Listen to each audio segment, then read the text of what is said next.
Hola a todos, mi nombre es Jeff Maglin, soy director de Asuntos Médicos en Vapotherm. Bienvenidos a la presentación Repensando la ventilación. ¿Siempre necesita presión para ventilar? Dirigida por el Dr. Ross Simcoe. Antes de comenzar, un breve mensaje de exención de responsabilidad. Las recomendaciones clínicas que se dan aquí son exclusivamente las del orador, ya que Vapotherm no practica la medicina ni brinda asesoramiento médico. Los médicos deben consultar las instrucciones completas de uso y las instrucciones de funcionamiento de cualquier producto de referencia antes de su uso. La terapia de alta velocidad de Vapotherm es una herramienta para el tratamiento de problemas respiratorios y el Dr. Simcoe es un consultor pagado de Vapotherm. Ahora permítanme presentarles a nuestro orador principal. Repensar la ventilación. ¿Siempre necesita presión para ventilar? Dr. Ross Simcoe. El Dr. Simcoe es médico de emergencias en el Hospital Our Lady of Lourdes en Camden, Nueva Jersey, y en el Hospital UPMC Cole en Coudersport, Pensilvania. Completó su residencia en la Universidad Thomas Jefferson y tiene experiencia en entornos académicos, comunitarios y de acceso crítico a hospitales de emergencia. El Dr. Simcoe tiene una amplia experiencia en el uso de terapias de alta velocidad. Ahora le daré la palabra al Dr. Simcoe. Hola, este es Ross Simcoe. Gracias por su participación. Como dijo Jeff, reconsideremos la ventilación hoy. ¿Siempre necesitamos presión? Aquí está la pregunta que Jeff acaba de leer. Creo que los puntos importantes son que Vapotherm no será la solución mágica, no va a curar a todos sus pacientes, pero si conoce la tecnología, si conoce la fisiología, sabe qué paciente es apropiado. Creo que esta es solo una herramienta más que puede agregar a su colección y realmente va a ayudarle, especialmente en el cuidado de pacientes críticamente enfermos, ya sea en los servicios de emergencia o en otros entornos. Ahora todos saben lo que soy. Un poco de mí. Hice mi residencia y prácticas en medicina en Jefferson, Filadelfia. Luego trabajé temporalmente durante unos años, viajando por todas partes, trabajando en un montón de departamentos de emergencia diferentes. Y luego, hace unos años, regresé a lo que llamo mi hogar en Lourdes, donde había trabajado durante mi residencia.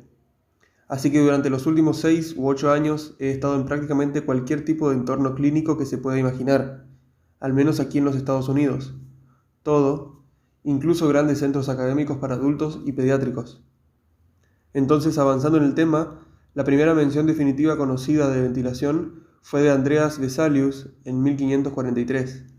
Dijo: para que se le devuelva la vida al animal, se debe hacer una apertura en el tronco de la tráquea en la que se coloque un tubo o cánula. Luego soplará para que el pulmón pueda volver a crecer y tomar aire.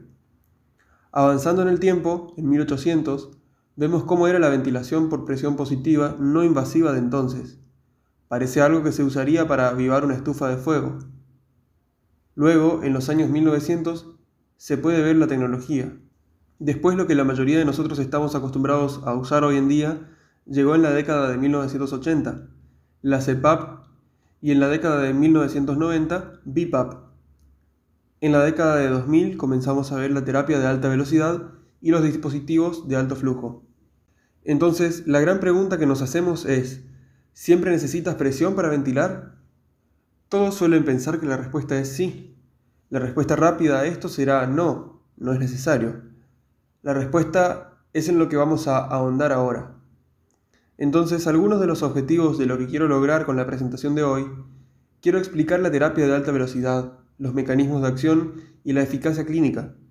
Quiero comparar la terapia de alta velocidad con la ventilación con presión positiva no invasiva.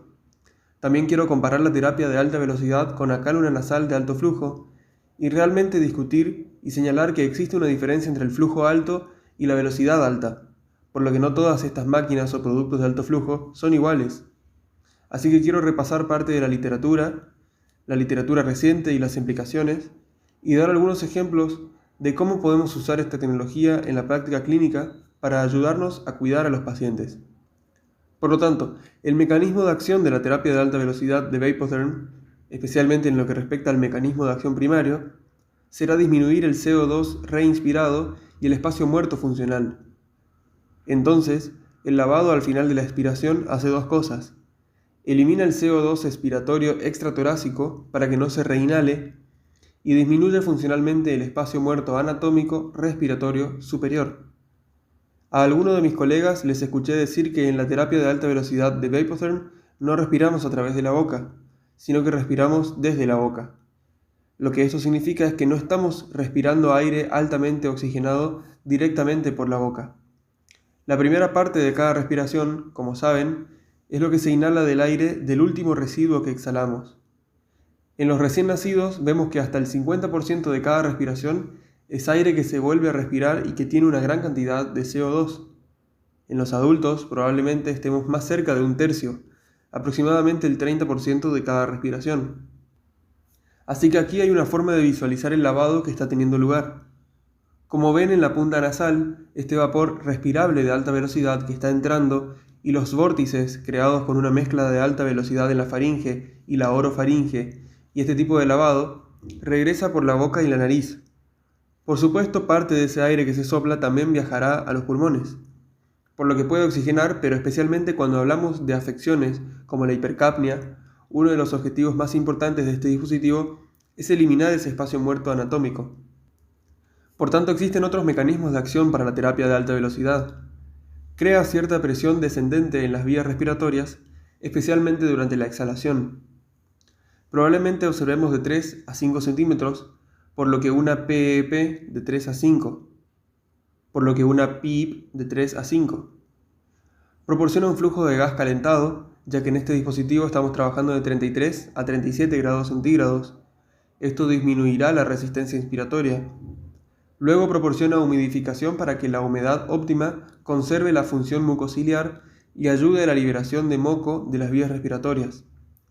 Esto se vuelve crítico en procesos como los que experimentan sus pacientes respiratorios crónicos, como la fibrosis pulmonar o la EPOC, o incluso afecciones como las de sus bebés con bronquiolitis, que simplemente tienen mucha secreción en las vías respiratorias superiores. Ayudará a despejar todo esto de las vías respiratorias para facilitar la respiración. Este es solo un gráfico que muestra la función mucociliar y lo que sucede si no mantiene el aire o el gas que está administrando a la humedad óptima. Vemos en el rango óptimo la barra verde descendiendo en el medio del gráfico. Entonces, ¿qué sucede si no mantiene esa humedad? Primero comenzará a engrosarse parte de esa mucosa, lo que dificulta que estos pacientes eliminen algunas de estas secreciones y es muy probable que tengan algún taponamiento de moco. Después de eso, vemos que los cilios dejan de funcionar y finalmente, si llega a cierto punto, en realidad causará la muerte celular. Cuando aparecieron por primera vez algunos de estos dispositivos de alta velocidad y alto flujo, la comunidad médica probablemente éramos responsables de causar algún daño celular, porque realmente no sabíamos lo que estábamos haciendo. Pero ahora que esto se ha estudiado y todos lo sabemos, creo que deben asegurarse de que están usando estos dispositivos con la humedad correcta. Hay dos claves para recordar y asegurarse de que está utilizando esta tecnología correctamente. La primera es que va a utilizar un flujo suprafisiológico. Por lo tanto, el flujo alto con alta velocidad es un componente importante de la clínica, especialmente en pacientes con mayor agudeza. Entonces, con la terapia de alta velocidad Vapotherm, generalmente empiezo con mis pacientes agudos, es decir, pacientes adultos que van progresando a 35 o 40 litros por minuto, siempre que puedan tolerarlo. Mi rango para adultos suele ser de 20 a 40. La población pediátrica será de 1 a 2 litros por kilogramo. La segunda cosa importante será la correcta interfaz del paciente, ya que debe mantener un sistema abierto en el paciente. Entonces, lo que eso significa es que este no es un dispositivo de presión. Queremos mantener el sistema abierto. Al menos la mitad de la fosa nasal debe estar abierta, es decir, para que se pueda lavar y no se acumule la presión. Es genial si el paciente tiene la boca abierta para que parte de este lavado pueda ocurrir a través de la boca, pero en proporción a la cánula nasal, a la fosa nasal, es muy importante que se asegure de que no está ocluyendo más de la mitad de la fosa nasal.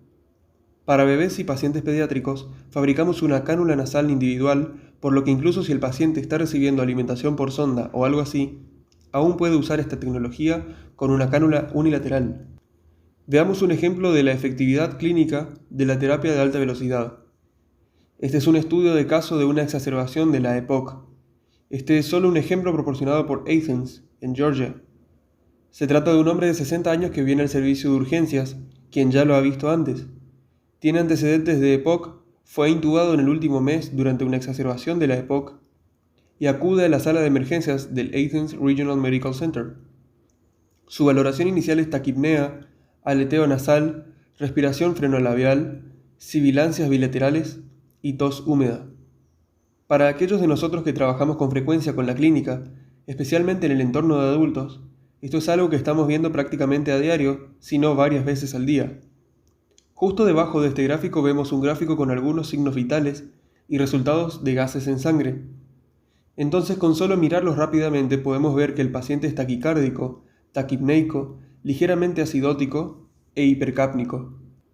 ¿Qué le pasa a este paciente? Se le pidió al paciente que comenzara con BiPAP. Por alguna razón, el paciente no inició BiPAP, se inició terapia de alta velocidad a 25 litros por minuto y una FiO2 del 60%. Se tomó una muestra de gases en sangre inmediatamente después de que el paciente comenzara con la terapia de alta velocidad y luego 44 minutos después de que el paciente hubiera comenzado esta terapia. Entonces, mirando este gráfico aquí a la derecha, rastreando los signos vitales y rastreando los resultados de los gases en sangre, lo que estamos viendo es que realmente, muy rápidamente, en cuestión de 45 minutos, estamos viendo que el paciente está menos taquicárdico, significativamente menos taquipneico, tiene cierta normalización de la acidosis y casi se ha solucionado la hipercapnia. Este es solo un ejemplo de un paciente con EPOC, pero creo que cualquiera de nosotros que trabajamos en el campo clínico es alguien a quien podríamos ver en cualquier turno en un departamento de emergencias para adultos. La otra noche había un señor que entró con el mismo tipo de historia. EPOC, le dejaron muy claro que no iban a intubarle y muy claro que no se le pondría una mascarilla BiPAP. Su PCO2 inicial de gases en sangre fue 144 y creo que el siguiente gas en sangre que le recogimos fue 125, aproximadamente una hora después. Entonces esta es una terapia que podría funcionar y podría ayudarle a deshacerse de algo de ese CO2 en algunos de sus pacientes hipercápnicos y por supuesto hacerlo sin usar ventilación con presión positiva no invasiva. Así que comparemos el dispositivo de terapia de alta velocidad de Vapotherm con su BiPAP, su ventilación no invasiva, de presión positiva. Evidentemente hay una diferencia en la mecánica, así que estamos viendo una ventilación mínima aquí. Entonces, nuestro volumen corriente multiplicado por la frecuencia respiratoria, lo que hace su terapia de alta velocidad es permitir lo que llamamos ventilación alveolar, por lo que calcula eso tomando su volumen inspirado menos su espacio muerto multiplicado por su frecuencia respiratoria. En ese sentido lo considero como una ventilación minuciosa, corregida para la anatomía del espacio muerto. Lo que hace esto, al proporcionar este lavado, permite al paciente mantener la ventilación alveolar sin esfuerzo. Además, al mirar las fotos en la parte inferior de esta diapositiva, sé que esto no es realmente una máscara BiPAP o CPAP. No he visto a nadie usar algo así y ni siquiera sé si lo han hecho. Pero lo que realmente muestran las fotos en la parte inferior de esta diapositiva es la comodidad para el paciente, la facilidad de configuración, el nivel de comodidad, de solo una cánula nasal versus una mascarilla ajustada. Eso es contar con esa diferencia, la diferencia de interfaz. Su BiPAP, su CPAP van a necesitar un muy buen sellado en su mascarilla y su terapia de alta velocidad va a necesitar un sistema abierto con punta nasal.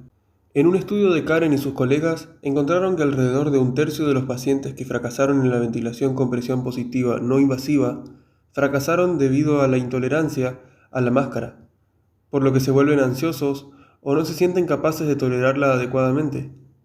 Todos ustedes han estado trabajando con pacientes a los que no les gustan las BiPAP porque les hacen sentir claustrofobia o por alguna razón no quieren usarla. O tal vez es el paciente que vieron en la foto antes, con una gran barba y tiene problemas para conseguirlo, pero hasta un tercio de los pacientes que fallan en su BiPAP en la ventilación con presión positiva no invasiva se deben únicamente a la intolerancia a la mascarilla. Así que eso es algo importante a considerar. Si un tercio de sus pacientes no pueden tolerar la terapia que desea iniciar, entonces tendrá muchos problemas.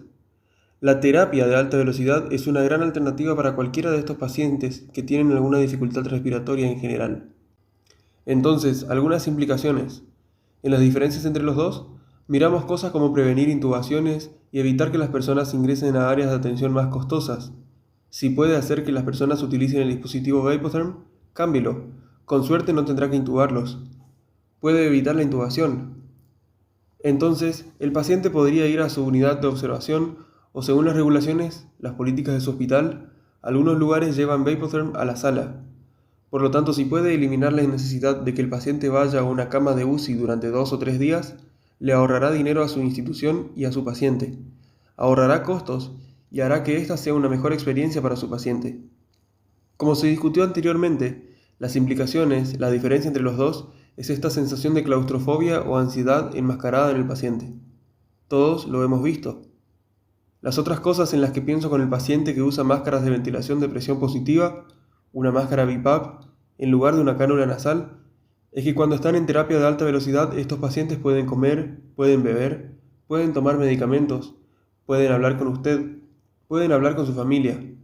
Todas estas cosas apenas son posibles con la ventilación con presión positiva no invasiva, pero son mucho más difíciles. Hace que estas cosas sean mucho más simples, mucho más fáciles para todos los involucrados. Luego, por supuesto, está la frustración clínica. Simplemente intentar rogarle a esa persona que no quiere ponerse una máscara BiPAP y casi amenazarla con un tubo endotraqueal si sus síntomas no mejoran y empeoran. Todos hemos hecho eso. Hemos estado dando vueltas en círculos tratando de que alguien se coloque una máscara BiPAP que, por la razón que sea, no va a funcionar. Eso es algo que he visto con bastante frecuencia. Un hombre joven, probablemente hace 2 meses, vino a mi sala de emergencias, tuvo un ataque de asma muy fuerte. Realmente pensé, estaba bastante seguro de que lo intubarían cuando entré a la habitación e inicialmente hablé con él. Había estado intubado antes, y le dije que estaba muy preocupado por él y que pensé que podría necesitar ser intubado en los próximos 5 o 10 minutos, y él dijo que no quería estar intubado. Fue muy claro con eso, excepto que estaba teniendo dificultad para respirar. Dijo que no usaría la máscara que le habían puesto antes. Así que este es un joven al que le había puesto la terapia de alta velocidad de Vapotherm. Le administré un poco de epinefrina, su inhalación, sus esteroides, y en unas pocas horas, realmente, tuvo una transformación. Y logramos convencerlo de que finalmente pasara la noche en el hospital porque, por supuesto, quería salir tan pronto como empezar a sentirse mejor. Así que ahora veamos la terapia de alta velocidad, comparándola con la cánula nasal de alto flujo. Algunas personas dicen, ¿cuál es la diferencia? ¿Cuál es la diferencia entre Vapotherm y Optiflow? Son solo dispositivos de alto flujo, pero también son mecánicamente diferentes en diseño y brindan una mejor eficiencia de descarga de espacios muertos. Eso es lo que vamos a explicar ahora para mostrar la diferencia entre un dispositivo de alto flujo y uno de alta velocidad. Un dispositivo de alta velocidad también tiene que ser un dispositivo de alto flujo, pero un dispositivo de alto flujo no lo convierte en un dispositivo de alta velocidad. Y aquí estamos viendo una representación ilustrativa de velocidad versus flujo en una ecuación física que todos hemos visto en nuestros días de graduación. Al cambiar el diámetro de la tubería, por lo que fluyen nuestros gases, aumenta significativamente la velocidad. Así que llamo a esto el tobogán de agua de una manguera y pienso en esto como en una manguera de jardín. Entonces, si tiene una manguera de jardín sin nada en el extremo de la manguera, no tiene los accesorios, la boquilla rociadora en el extremo, y abre el agua fluye suavemente por esa manguera. Eso, si lo pones en un balde de 10 litros, será una especie de volumen, su flujo. Si coloca su pulgar y ocluye más de la mitad o 3/4 del extremo de la manguera, el agua comenzará a salir a una velocidad mucho más alta con mucha más turbulencia y llenará ese balde al mismo ritmo. Pero también si quiere hacer cosas como limpiar la suciedad de ese balde o hacer cosas de esa naturaleza, la velocidad más alta le permite hacer eso. Por lo tanto, el reducir el diámetro de la tubería le permite aumentar significativamente la velocidad al disminuir el área. Este es solo otro gráfico que muestra exactamente lo que estaba explicando. Entonces, si miramos una cánula nasal de alto flujo, aquí en nuestro gráfico sobre el punto naranja, la terapia de alta velocidad está en azul, y aquí estamos viendo el flujo volumétrico métrico a lo largo de su eje horizontal y la velocidad en él a lo largo de su eje vertical. Entonces podemos ver que con solo pasar 10 litros a 40 litros de caudal, la velocidad cambia significativamente. Es totalmente diferente de una velocidad de 15 metros por segundo a 60 metros por segundo para nuestra terapia de alta velocidad y realmente solo va de 5 a 12 en nuestra cánula nasal de alto flujo. Así que la velocidad es la clave aquí para hacer de este un dispositivo eficaz para limpiar nuestro espacio muerto anatómico. Este es un modelo dinámico de fluidos computacional que observa nuestra nasofaringe y orofaringe. De modo que a la derecha puede ver que hay una cánula de diámetro grande y a su izquierda hay una cánula de diámetro pequeño. Lo que está viendo aquí es solo una forma de rastrear pequeñas partículas a medida que se mueven a través de la nariz y la orofaringe. Lo que vemos es que con la cánula pequeña ve prácticamente todo azul, celeste, un poquito de verde en este modelo. Mirando la cánula grande aquí, todavía vemos una buena cantidad de azul, pero también vemos una mezcla de un poco de verde e incluso un poco de rojo. Si observa el sistema de colores hacia abajo, la codificación de colores es el tiempo de viaje, de ahí el tiempo de viaje a través de las vías respiratorias superiores. Así que prácticamente todo el aire, todo el vapor que sale a través de su pequeña cánula nasal, entra y sale y lava las vías respiratorias superiores en menos de un segundo. Esa gran cánula tarda unos 3 segundos en hacer eso. Algunas personas pueden pensar que la diferencia de 1 segundo a 3 segundos no es tan importante, pero cuando se habla de un paciente que respira 30, 40, 50 veces por minuto, o en pacientes pediátricos 60, 70, 80 veces por minuto, esa diferencia de 1 a 3 segundos es realmente importante, porque el tiempo de lavado es realmente importante con estas cosas. Entonces, si observamos una frecuencia respiratoria de 60 a 75 por minuto, su terapia de alta velocidad proporcionará aproximadamente un 70% de lavado frente al 20% de lavado con la terapia de alto flujo. Si observamos una frecuencia respiratoria de 32 a 43, su alta velocidad se acerca al 80-90% de lavado frente a aproximadamente 40 a 60% de lavado con su alto flujo. Es por eso que esta velocidad es importante. Es para lograr la cantidad de lavado que va a necesitar para ayudar a estos pacientes críticamente enfermos. Estos pacientes que realmente tienen dificultad para respirar. Necesitan esta velocidad a veces. Los dispositivos de alto flujo no la alcanzarán.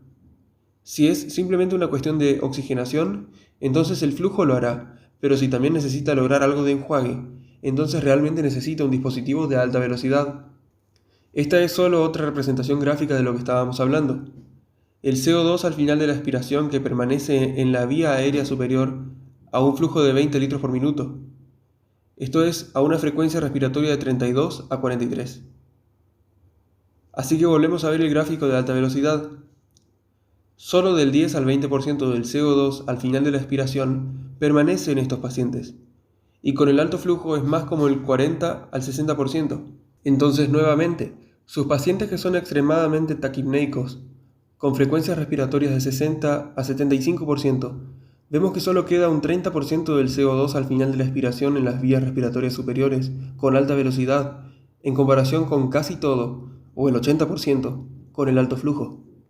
Así que ahora quiero tomarme un minuto para repasar parte de la literatura, brindarle alguna evidencia, brindarle algunos antecedentes de por qué al menos debería considerar el uso de estas terapias. Entonces, el primero es un estudio de control aleatorio. Este es un estudio de terapia multicéntrico de alta velocidad en el tratamiento de la insuficiencia respiratoria. Un ensayo clínico aleatorizado. Este fue el primer estudio de este tipo. Fue el primer estudio que incluyó a todos los pacientes del equipo de atención respiratoria y los comparó con la ventilación con presión positiva no invasiva. Se han realizado algunos estudios antes de esto que solo compararon la insuficiencia respiratoria hipóxica, pero este es el primer estudio que dice: no nos importa por qué te falta el aire. No nos importa si tienes hipercapnia. No nos importa cuál es tu enfermedad. Si tienes dificultad para respirar, puede ser incluido en este estudio. Por lo tanto, aquí analizamos la hipótesis. La hipótesis era que la terapia de alta velocidad no es inferior a la VNYPP en el tratamiento de la insuficiencia respiratoria indiferenciada, y luego algunos de los métodos.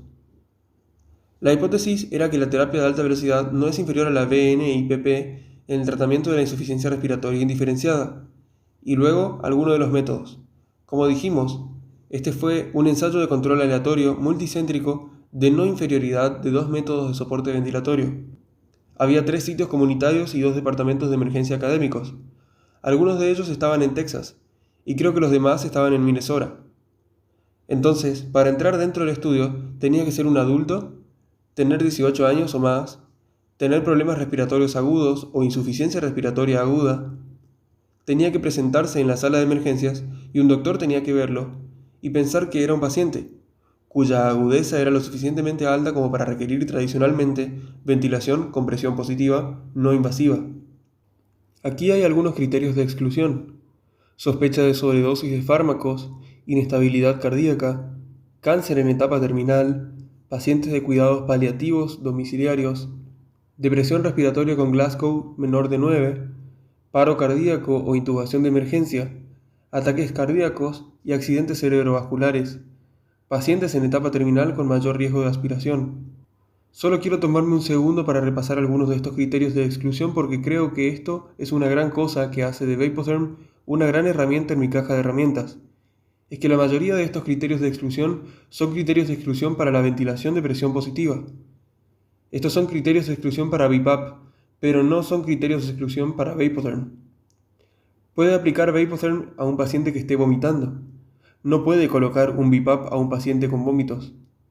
Puede aplicar Vapotherm a un paciente que está alterado y tal vez haya sufrido una sobredosis, siempre que tenga respiración espontánea, mientras que en realidad no debería aplicar BiPAP a los pacientes que están alterados. Entonces, esta es una de las cosas que realmente me gustan de Vapotherm, que me permite expandir el uso de este dispositivo en la población más críticamente enferma a más pacientes de los que podría tratar con BiPAP o CPAP. Así que la evaluación primaria fue el fracaso del tratamiento, es decir, el fracaso progresando a la intubación o provocando el cruce. De esa manera cada brazo no tuvo que ir directamente a la intubación. Podía ser asignado a la otra terapia, por lo que si estaba en Vapotherm, podría ir a BiPAP y viceversa. Algunos criterios de valoración secundarios del estudio querían analizar la capacidad de la terapia de alta velocidad frente a la VNIPP para afectar aspectos como la respiración o la frecuencia respiratoria, incluidos aspectos como la PCO2, la frecuencia respiratoria, la frecuencia cardíaca y la SpO2. También querían controlar la percepción de la terapia, la disnea y el malestar del paciente. Querían ver qué pensaban los médicos sobre esto, su percepción de efectividad al final del periodo de tratamiento.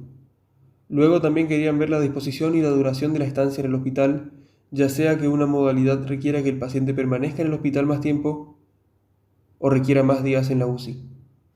Así que monitorearon a estos pacientes durante 72 horas después de la aleatorización.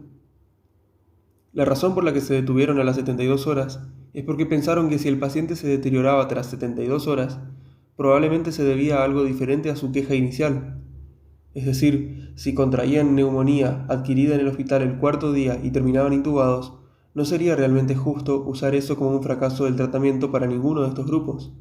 El tamaño de muestra es de 204 pacientes. Puede ver la ruptura allí. Esto se consideró nuevamente un juicio de no inferioridad y se basó en las tasas de intubación para las exacerbaciones de la EPOC según la literatura más reciente.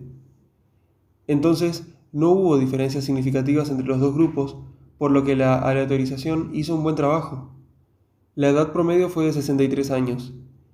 El IMC promedio dije que estaba en Texas, por lo que estaba por encima de 30. En la puntuación de Apache 2, el promedio era de 31, por lo que estas eran personas muy enfermas con niveles de Apache de 31, y tenían condiciones muy diversas, por lo que tenían muchas cosas: dificultad para respirar indiferenciada, asma, insuficiencia cardíaca, insuficiencia respiratoria crónica, EPOC. En realidad, esto se consideró en el diagnóstico de alta de los pacientes que participaron en este estudio. Un tercio de ellos tenían EPOC e hipercapnia. Aproximadamente una quinta parte de ellos tenían una insuficiencia cardíaca, 15% a 20% de neumonía y luego 28% una especie de insuficiencia respiratoria con hipoxia, que realmente no entraban dentro de ningún diagnóstico específico. Los resultados principales aquí, estos son los más importantes que estamos viendo, es que la terapia de alta velocidad no es inferior a la VNIPP para el fracaso de la intubación. Como podemos ver, el 7% del grupo de terapia de alta velocidad requiere intubación, frente al 13% de los pacientes con BiPAP. Ahora, si miramos algunos de los resultados secundarios, aquí estamos viendo un gráfico de PCO2 y podemos tratar a estos pacientes hipercápnicos. Lo que ve de nuevo, la barra naranja, son sus pacientes BiPAP. La barra azul son sus pacientes Vapotherm. Si bien los pacientes con BiPAP comenzaron un poco más alto en promedio con su PCO2, lo que notará en este gráfico aquí es que la tendencia fue casi idéntica. Entonces, ambos dispositivos funcionaron en el tratamiento de sus pacientes hipercápnicos y eliminaron algo de CO2. Entonces, este estudio o este tipo de gráfico fue realmente importante, porque durante años y años y años hemos estado pensando que los pacientes hipercápnicos deben ser tratados con presión positiva. Esto fue solo una prueba para sugerir que tal vez esto no fuera necesario. Si observamos algunos de los otros resultados secundarios, cosas como la respuesta respiratoria del paciente, vemos que fue mejor en el grupo de terapia de alta velocidad. Si nos fijamos en la comodidad y la tolerancia del paciente, fue mejor en el grupo de terapia de alta velocidad. Si vemos la sencillez de uso, nuevamente es mejor en el grupo de terapia de alta velocidad. Entonces lo que encontramos en general en este estudio es que podríamos decir que Vapotherm no era inferior a BiPAP. Por lo tanto, no dañará a ningún paciente al elegir Vapotherm en lugar de BiPAP para pacientes que tienen dificultad para respirar. Vemos que Vapotherm obtuvo una puntuación más alta en algunas de estas otras medidas que la ventilación de presión positiva no invasiva. A continuación, vamos a ver los resultados en poblaciones pediátricas. Los ensayos en UCI como soporte post-extubación. Collins hizo un ensayo de control aleatorio para comparar la cánula nasal calentada de alto flujo con la presión nasal positiva continua en las vías respiratorias, es decir, CPAP nasal en bebés prematuros después de la extubación. Se trata de un ensayo aleatorio de 132 pacientes que se separaron de manera bastante uniforme. Lo que vemos es que en la terapia de alta velocidad la tasa de falla fue del 22%. Con una CPAP nasal, la tasa de falla fue del 34%, por lo que la conclusión es que puede seguir adelante y usar Vapotherm en lugar de la CPAP nasal, que esta es una alternativa viable en su NICU, especialmente cuando está extubando a estos bebés y necesitan un poco de apoyo adicional. Ahora estamos ante la UCI neonatal, soporte respiratorio primario. Este estudio se realizó en 2016. Aquí estamos analizando la cánula nasal de alto flujo calentada frente a la CPAP nasal, nuevamente para el tratamiento del síndrome de dificultad respiratoria en bebés prematuros. Este fue un ensayo aleatorizado de un solo centro, un ensayo de no inferioridad con 316 pacientes. Aquí vemos la terapia de alta velocidad. El fracaso de esta fue ligeramente mayor, 10,8%, y el grupo de CPAP nasal o BiPAP fue de 9,5%.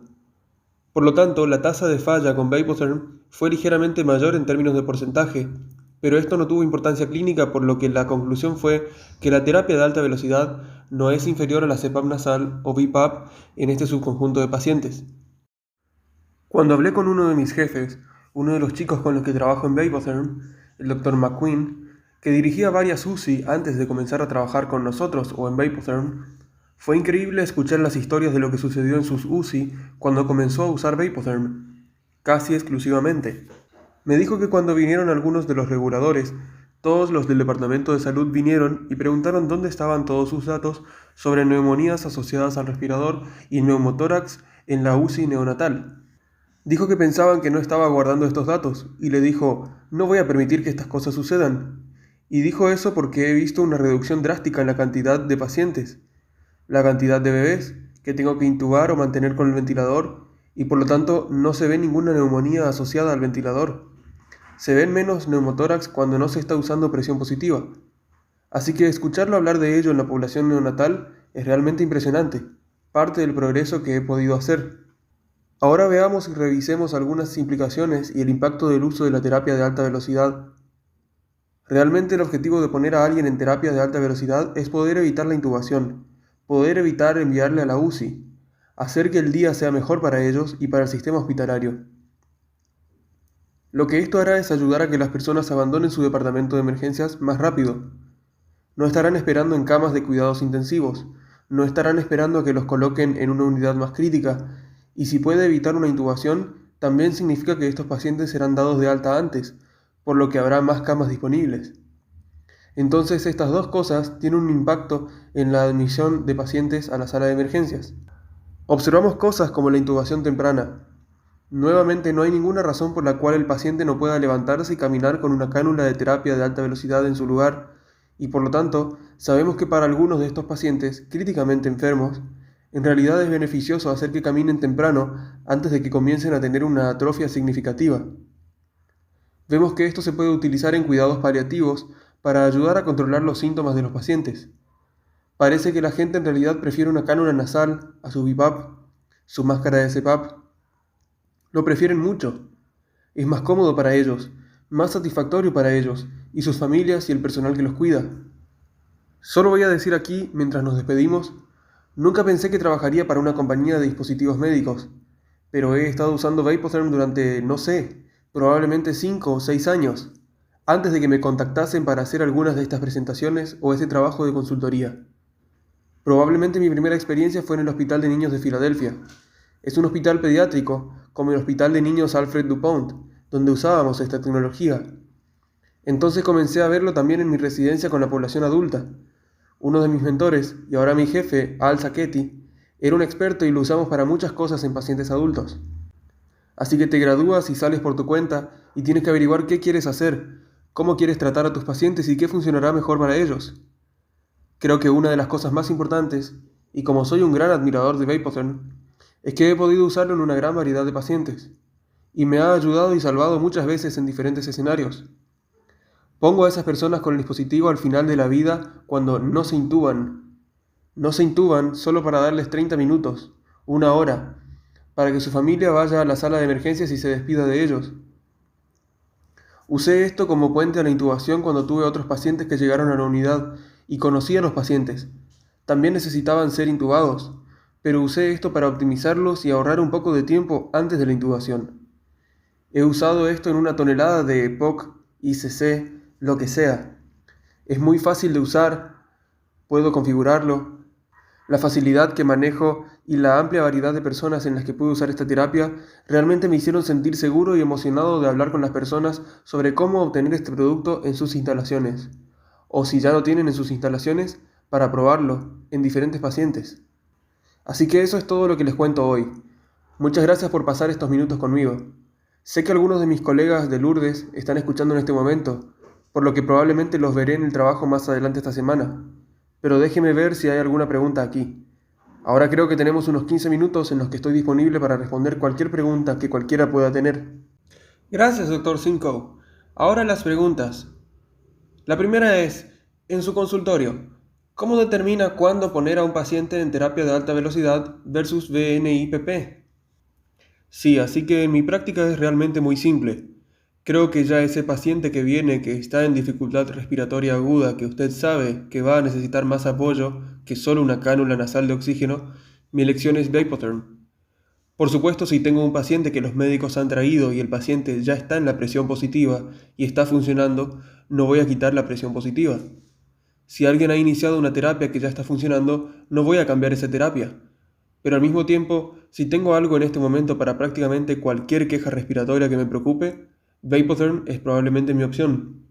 La única advertencia es que creo, y esto es solo anecdótico, no tengo datos que lo respalden, pero creo que el paciente con edema pulmonar repentino, que es extremadamente hipertenso, la presión positiva puede ser mejor para ellos.